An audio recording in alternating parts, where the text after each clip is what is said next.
Coming up in the news, Canada supports National Youth Transformation Skills Program, and finalists announced for 2026 Independence Song Competition.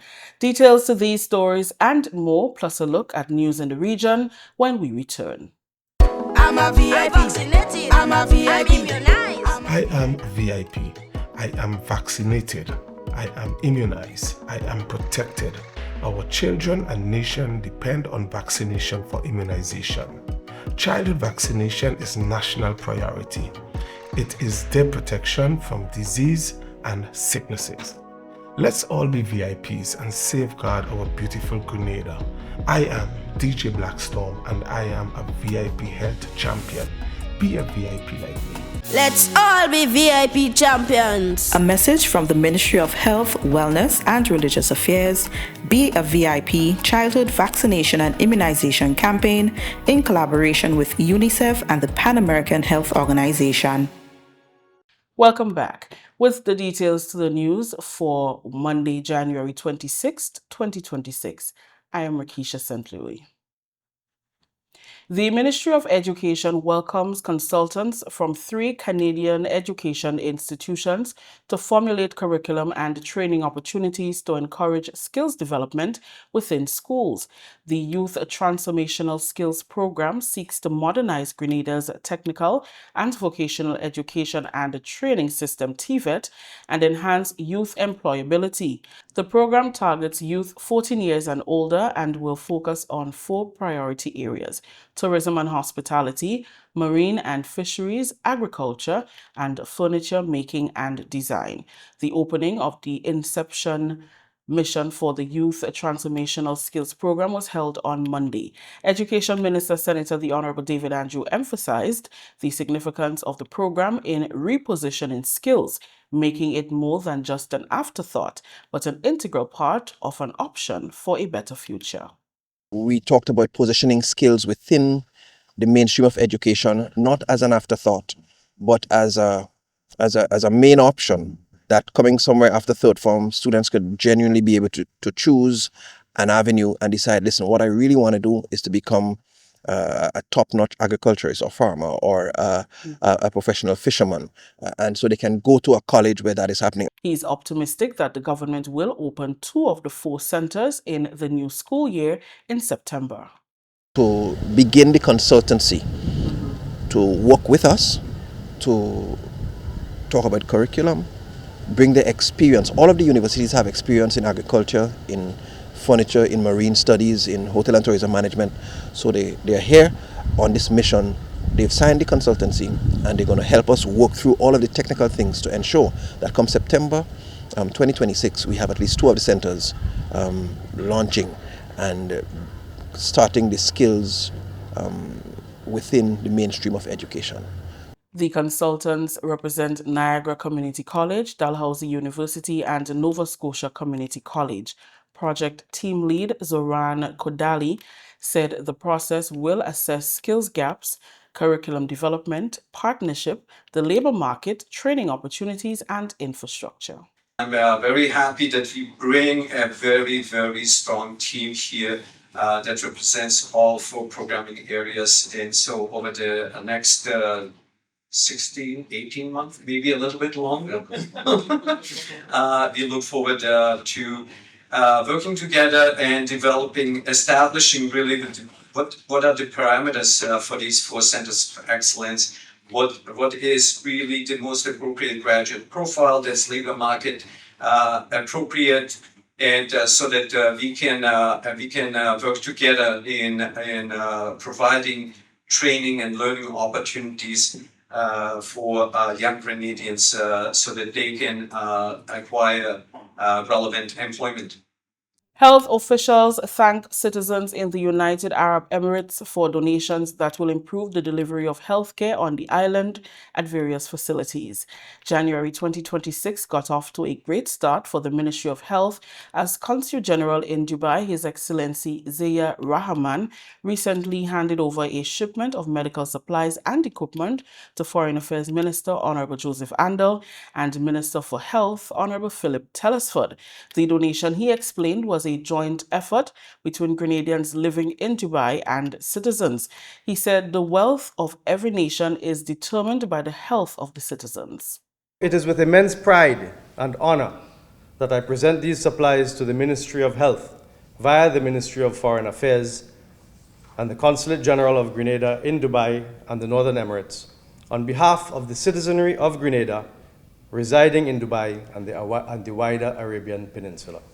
I am always inspired by the generosity of our citizens in the Arabian Peninsula.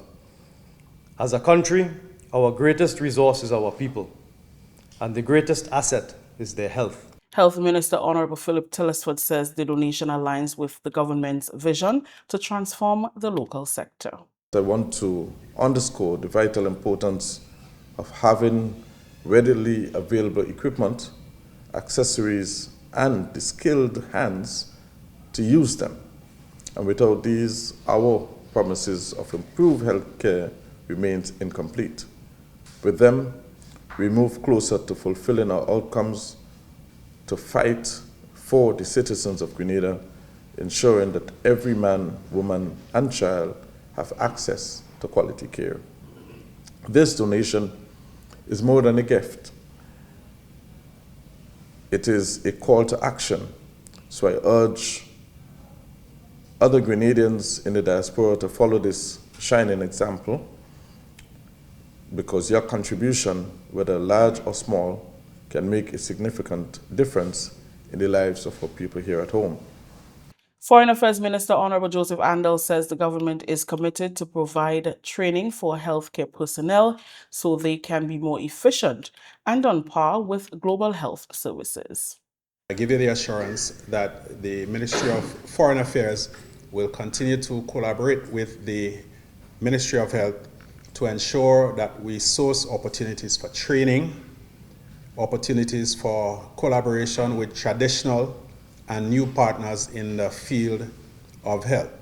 And I also give you the assurance that this government is 100% committed to ensuring that in short order, Grenada will be the healthcare capital, the wellness capital of the Caribbean. Continuing the news, over 30 local CMOS farmers and producers will spend the next 3 days reviewing the CMOS industry and strategizing best practices to improve the local sector.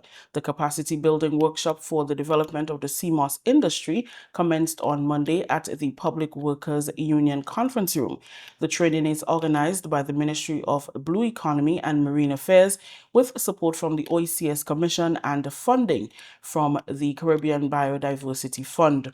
During Monday's opening, Natasha Moyes, officer in charge of the Economic Development Unit at the OECS Commission, says the training is a tangible step in building a resilient and thriving blue economy across OECS member states. She educated participants on the potential of the CMOS sector and outlined the main focus of the training. Over the next 3 days, we will dive very deeply, like divers, into critical aspects of strengthening the operations, guided by the agenda prepared for this purpose. We would first understand the national and international regulations is vital for accessing high-value local and foreign markets and implementing robust sanitation standards, operating procedures, and that, of course, is non-negotiable for products, quality, and safety. Featured speaker, Minister for Blue Economy and Marine Affairs, Honorable Lennox Andrews, reiterated government's commitment to support CMOS producers by providing a budgetary allocation of over $1 million for the year 2026. It is a tangible expression of the Government of Grenada's commitment to bolstering and expanding blue economy livelihoods into ones that are inclusive, sustainable, and resilient. It is yet another step in fostering economic development, climate resilience, and food security at the national level. And I'm saying to you that these days, food security is extremely important for us. All right, so when you're doing your workshop, bear in mind it is all geared towards ensuring that we can feed ourselves. Topics to be covered include post-harvest food safety and quality assurance, business management, and cost of production analysis. The workshop wraps this Wednesday with a field visit to a CMOS farm in PT Bakai, St. David. Over 15 Canadian athletes are currently on the island participating in a 2-week relay camp in preparation for upcoming summer competitions. The athletes train daily at the Kirani James Athletic Stadium. Head coach for Athletics Canada, Glenroy Gilbert, explained that the camp is important for the athletes to train in conducive weather ahead of the World Relays and Commonwealth Games in the summer. He said the team also consists of para-athletes. We came with 20 athletes, so these are all relays, so 4x1s, 4x4s, mixed 4x4 and mixed 4x1. So a staff of about 35 people are here. We have a medical team with us as well. And this is all in preparation for the World Relays happening later this year in May. It's in Botswana. So it's part of qualifying events for us for World Championships in 2 years, and then ultimately for the Olympic Games in LA. The access has been decent. A bit crowded this year, I think, just because of the Carifta games that are coming up. Which, I mean, most often when we're here, we have the place to ourselves for about 3 or 4 hours each day. That has worked out real well. The weather is great. Like I said, we stay down at Dr. Groom's. We know the place now really well, so it's easy for us to come. Direct flight from Toronto. It just makes perfect sense to be here for a couple of weeks. If we could stretch it longer, we would. Some of the athletes shared their thoughts on the facility and the training thus far. I do the 100 meter, 200 meter, and the 4x1. I have the national record in both events, and we, with the team for the 4x1, have the national record as well. We're very lucky to be able to come here every year. I think it's the camp is a big part of like our journey and our year in preparation for what's going to happen in the summer. In Canada right now it's like 50 centimeters of snow, so it's like not ideal, but here we have like the weather, everything that is perfect to be able to prepare for the summer. My name is Mathieu Doré. I'm from Quebec, Canada, and I'm a F64 discus thrower. It's a nice environment to throw because, like in Canada and in Quebec, especially right now, there's a lot of snow. So, like Grenada is a very beautiful place to throw, and like the weather is pretty cool. The people there are very welcoming and like they're very kind. So, like yeah, the Kirani James Stadium is a very nice stadium, and I really enjoyed it. Hello everyone, my name is Jesse Zesu. I'm from Toronto, Canada. I do long jump and discus. I'm on the Paralympic national team. We're here for Grenada, we're in Grenada for our camp, our hot summer camp, as it's -20 where I live, and some places are -40. Really appreciative. It's a beautiful country. 14 artists will vie to dethrone reigning Independence Monarch Jermaine superstar Simon next Saturday at the Sauters Bus Terminal. IMG will open the show in position number 1. He will be followed by Grenada Michael Jackson, Shireen Papageri Royalty KJ Superstar in position 7. She will be followed by Sawa Sapant, Shamak, Cheryl V, and Burgess McPhee. Teacher Eddie appears in position 11, followed by Hits, Riggy Atmosphere, Akeda, and Big J in position 15. Chief Cultural Officer Kelvin Jacob told GIS there will be added entertainment and attractions to this year's lineup. This year we are going to be having an additional attraction to the competition or to the show, where we'll be having a mini expo that will be starting from 3 p.m. And this is to give an added attraction for the event and also to provide some economic activity for the participants or the patrons in the area and those who are involved in soft manufacturing and craft. So you will be seeing people will be setting up their booths from noon, and the actual event starts from 3 p.m. So we are going to be having music and economic activity where we will be selling local products at the Sauters Bus Terminus prior to the start of the show. We are going to be having the conception dancers. We are going to be having Jerrington, Triss, and Shortpree as guest artists on the show this year. So it's going to be a very exciting evening next week, Saturday, at the Sotes Bus Terminus. It is going to be a very competitive show as well, and it will be very entertaining. A few of the artists shared more about their pieces for the competition. I am anticipating the competition, of course, and I know all the artists will bring their A game, so I'm going to bring my double and even triple A game to the competition. It's going to be fun. It's going to be a great experience, so I'm encouraging each and every one of you to come out and support each and every one of us. My song title is Sweet Grenada. I give it a little difference between a calypso and a groove. So you can see the bounce between there. I want to come up with something a little different. And of course, Sweet Grenada is featuring all the sweetness that Grenada has to offer. So if you want to know more and you want to see more, so you got to come out and see. I'm looking forward to the show this year with a lot of anticipation. The song I'll be doing is called Fly Grenada Fly.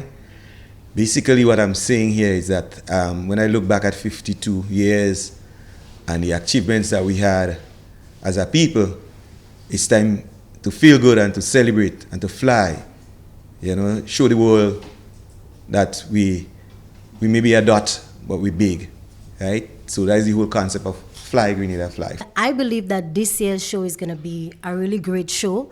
I see a lot of, great artists going to be coming out and, do their best, but I want to let them know that the crown is very hard to come off this head. So we just want you guys to come on out and support and make the thing great. It's our independence. We're celebrating 52. It's our thing. So let's come on out and just have some fun. The song basically is called Anchored in Faith. And I have to say kudos to Mr. X.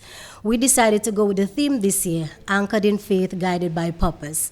It's basically Grenada, Carriacou, and Petite Martinique has been through so many challenges. They face so many things. But yet, we're able to rise. No matter what comes our way, we're able to rise. That means we are a Christian society and we are grounded in faith and we're going to keep rising higher. My song is called Nutmeg Prayer. The song is a prayerful song.